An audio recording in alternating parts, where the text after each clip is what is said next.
Hello friends, welcome to my YouTube channel ISPCS prime. तो चलिए चालू करते हैं। तो जैसे कि देखिए, top 50 important topic 50 day series. Day 1 में हम लोग नेशनल इनकम को समझे थे और आज डे 2 में हम लोग मनी एंड बैंकिंग को समझेंगे। आज की कक्षा में हम लोग मुद्रा के प्रकार जैसे कि digital money, dear money, hard money, सांकेतिक मुद्रा, न्यास मुद्रा, लीगल मनी आदि को समझेंगे तथा मुद्रा आपूर्ति को समझेंगे, जैसे कि महंगाई तथा मंदी के समय मनी सप्लाई की क्या रणनीतियाँ होती है। उसके बाद मुद्रा मुद्रा आपूर्ति में ही हम लोग देखेंगे कि कीमत स्तर तथा ब्याज दर का निर्धारण कैसे किया जाता है। तो हम लोग सबसे पहले कल का क्वेश्चन को देख लेते हैं, फिर मनी बैंकिंग को स्टार्ट करेंगे, ठीक है। तो देखिए, कल का जो पहला क्वेश्चन था, राष्ट्रीय आय के आकलन के संबंध में कौन सा सही है कथनों में से। तो इसका आंसर है कौन सा? इसका आंसर है बी, मतलब 1 और 2 सही है और थर्ड वाला गलत है। उसी तरह सेकेंड क्वेश्चन का देखिए,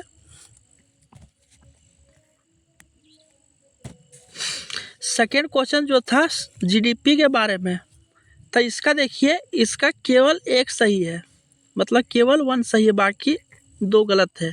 तो चलिए अब हम लोग मनी बैंकिंग को स्टार्ट करते हैं।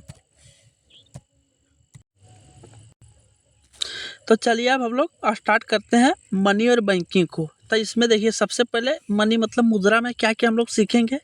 मुद्रा का प्रकार, मनी सप्लाई और मुद्रास्फीति मतलब इन्फ्लेशन। उसके बाद बैंकिंग में प्रकार, मुद्रा सृजन और साख गुणांक। तो सबसे पहले हम लोग मनी को स्टार्ट करते हैं।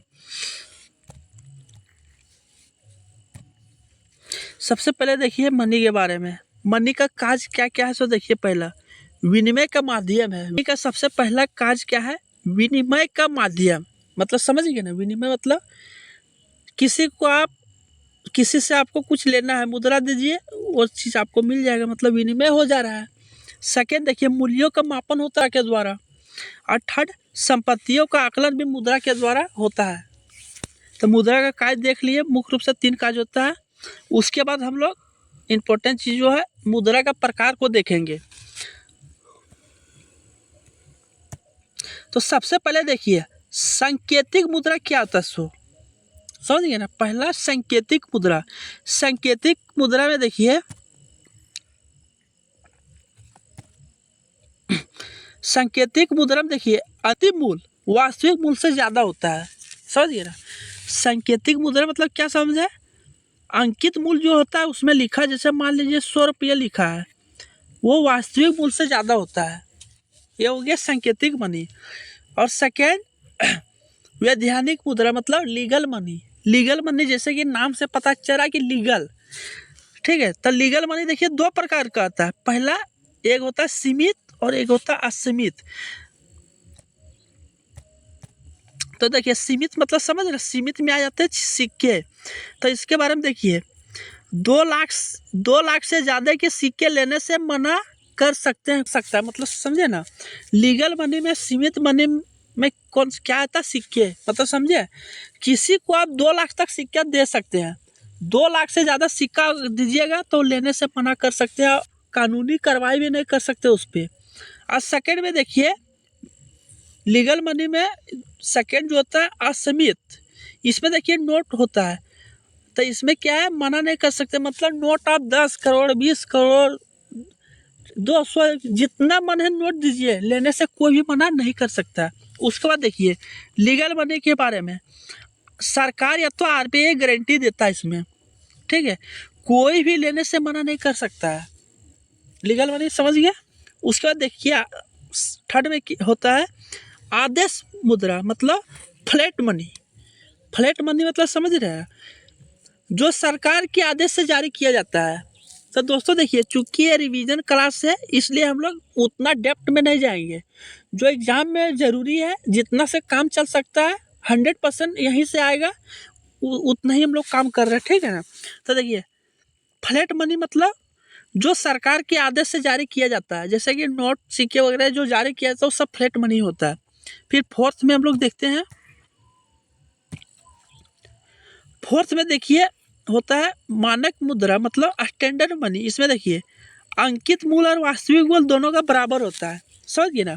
मानक मनी में अंकित मूल और वास्तविक मूल दोनों बराबर होता है। जैसे कि देखिए सोना चांदी और सोना चांदी के सिक्के वास्तविक मुद्रा होता है।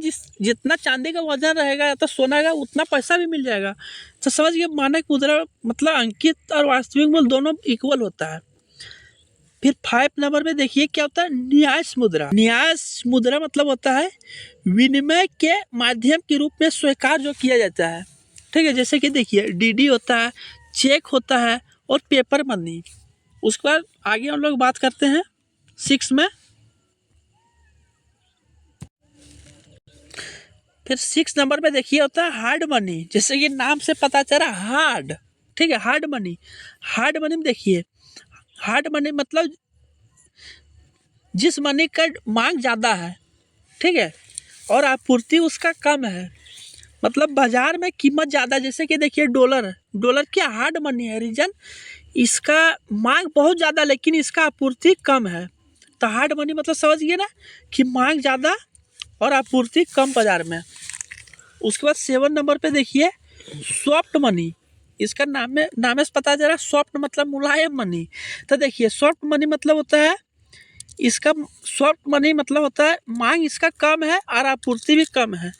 उसके बाद बाजार में कीमत भी इसका कम है। जैसे छोटा मोटा देश भूटान वगैरह का देख लीजिएगा, बांग्लादेश भूटान, तो उन देशों का जो मनी है सॉफ्ट मनी कहलाता है। रीजन क्योंकि उसका मांग भी कम है और आपूर्ति भी कम है और बाजार में कीमत भी कम है, ठीक है। उसके बाद 8 नंबर पे देखिए मनी का प्रकार में ही हॉट मनी मतलब गर्म मुद्रा क्या होता है देखिए।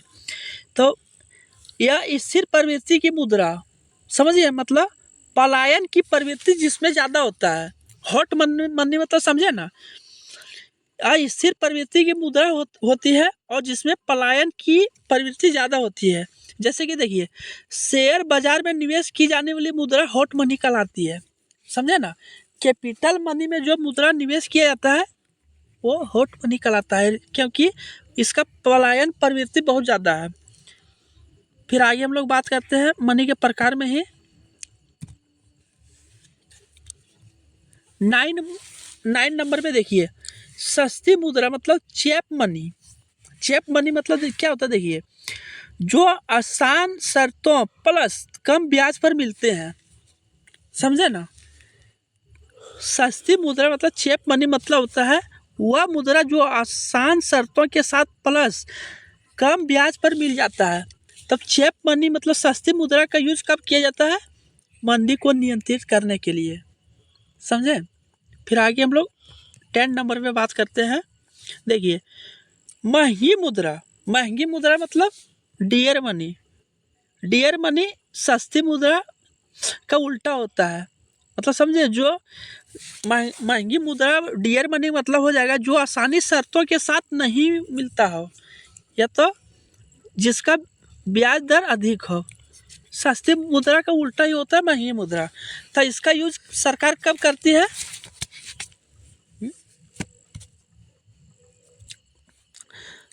तो डियर मनी का यूज हम लोग देख लिए मुद्रास्फीति या महंगाई को नियंत्रण करने के लिए इसका यूज किया जाता है। फिर 11 नंबर पे देखिए बैंक मनी। बैंक मनी मतलब सिंपल समझिए बैंक जमा के बदले जो देता है एटीएम चेक और ई पेमेंट वही होता है बैंक मनी।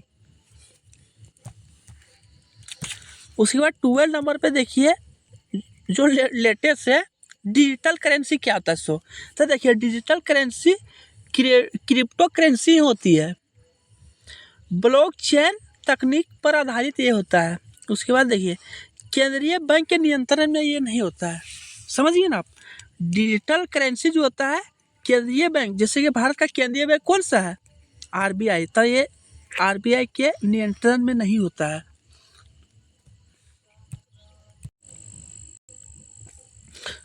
उसके बाद देखिए भारत में मुद्रा संबंधी नोटों की निर्गमन प्रणाली के बारे में देखिए। तो देखिए 1956 से पूर्व कौन सा सिस्टम था भारत में, अनुपातिक कोष पर आधारित था। इसका मतलब मान लीजिए 515 करोड़ है, तो उसमें से 115 करोड़ सोना होना चाहिए और 400 करोड़ विदेशी मुद्रा होना चाहिए। उसके बाद 1957 से सिस्टम आ गया इंडिया में न्यूनतम कोष प्रणाली। इसका मतलब मान लीजिए 200 करोड़ है, आपके 200 करोड़ है, उसमें से 115 करोड़ का सोना होना चाहिए और 85 करोड़ विदेशी मुद्रा होना चाहिए।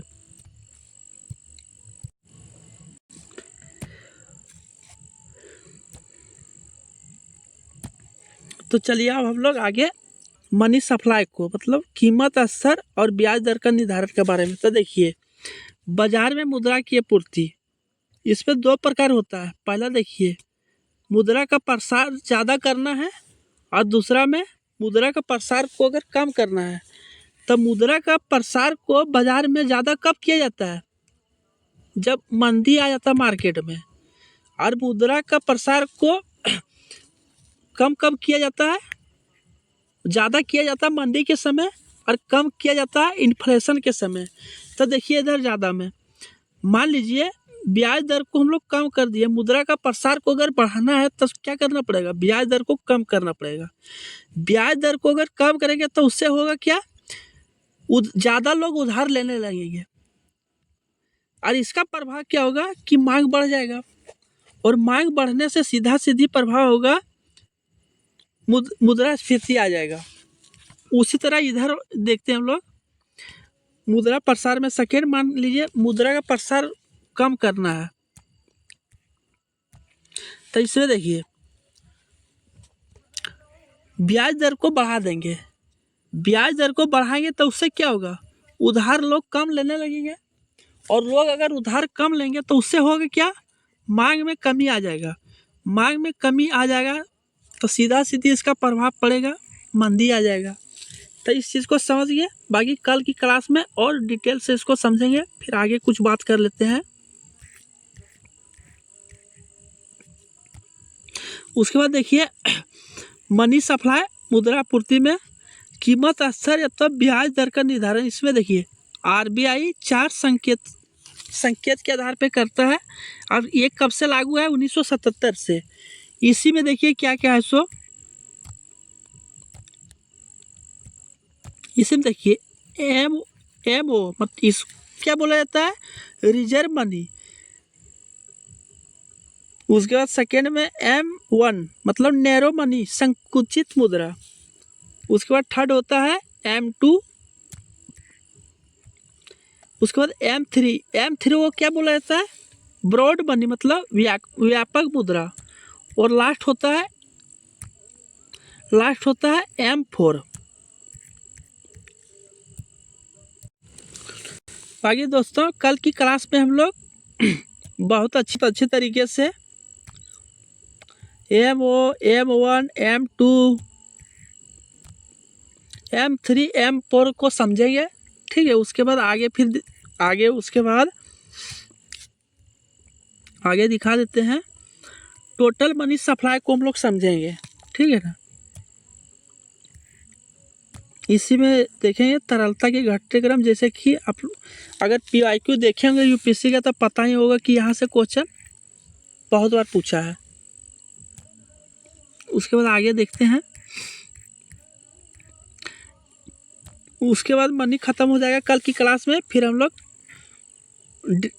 डे 4 में हम लोग बैंकिंग को करेंगे। उसके बाद अंतिम में हम लोग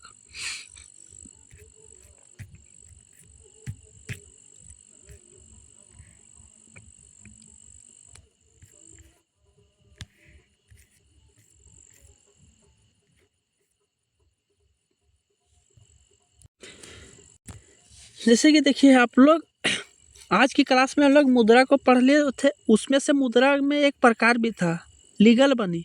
तो वही देखिए यूपीएससी पीटी में 2018 में पूछा है, निम्नलिखित में से कौन सा कथन वैध मुद्रा मतलब लीगल टेंडर मनी के अर्थ को सही वर्णित करता है? ये में देखिए क्या है, न्यायालय में विधिक मामलों के लिए फीस को चुकाने में जो मुद्रा दी जाती है। बी में है वह मुद्रा जो कोई ऋणदाता अपने दावों को निपटाने में स्वीकार करने के लिए बाध्य होते हैं। सी में है चेक, ड्राफ्ट, विनिमय बिलों आदि के रूप में बैंक मुद्रा। और डी में किसी किसी देश में चलन में धातु मुद्रा। तो अगर आप लोग को क्वेश्चन का आंसर आ रहा होगा तो कमेंट कीजिएगा, तो डे थर्ड में हम लोग बता देंगे। बाकी डे थर्ड में हम लोग वो एम1, M2, M3 इन सबको अच्छे से करेंगे। उसके बाद इसको भी देखेंगे। उसके बाद डे 4 में हम लोग बैंकिंग को स्टार्ट करेंगे, ठीक है ना। और बैंकिंग को भी बहुत अच्छी तरीके से हम लोग पढ़ेंगे।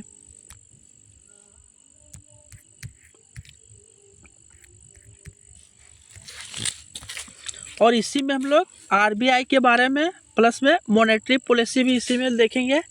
और फिर लास्ट में हम लोग पिछले विगत वर्षों का क्वेश्चन को भी कर लेंगे। तो ठीक है दोस्तों, अगर वीडियो अच्छा लग रहा है तो चैनल को सबसे पहले सब्सक्राइब कर लीजिए और लाइक भी कीजिएगा। का आंसर कमेंट आप कीजिएगा, ठीक है। तो फिर मिलते हैं हम लोग आगे।